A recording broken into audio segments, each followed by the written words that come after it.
আসসালামু আলাইকুম। আম অবশ্যই চুলা ধরাতে হবে।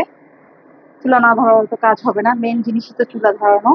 তো এখানে আমি এখন আ ১ কাপ, এই ছোট কাপের ১ কাপ সর্ষের তেল দিব। পরে প্রয়োজন হলে আবার দিব।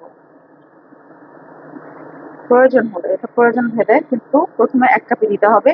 যে পরিমাণে আমার কালো জিরা, রসুন, আম এটাকে কি বলে?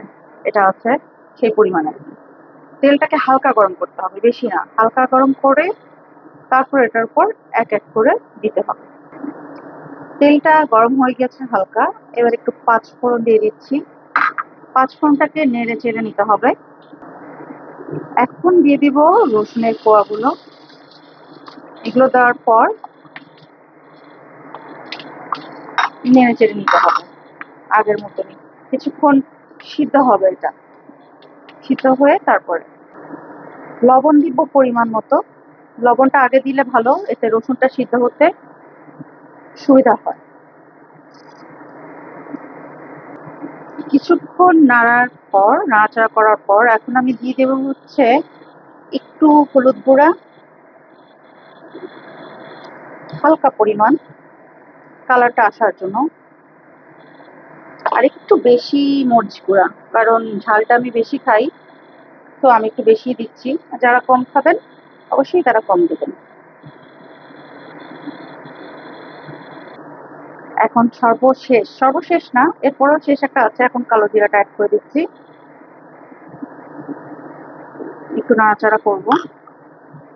আর হ্যাঁ, আসল কথা সেটা হচ্ছে চুলার আঁচটা কিন্তু অবশ্যই মিডিয়াম আঁচে রাখবেন।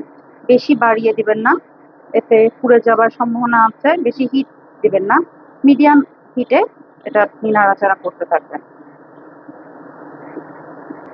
এবার আমি অ্যাড করে দিব আমার কুলানো তেঁতুল পানি ছিল, তেঁতুল পানিটা আমি অ্যাড করে দিব।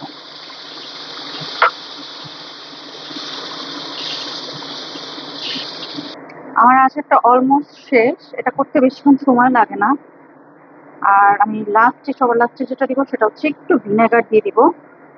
ভিনেগারটা দেওয়ার কারণ হচ্ছে ভিনেগারটা দিয়ে রাখলে আমি বছরখানেক রেখে খেতে পারবো।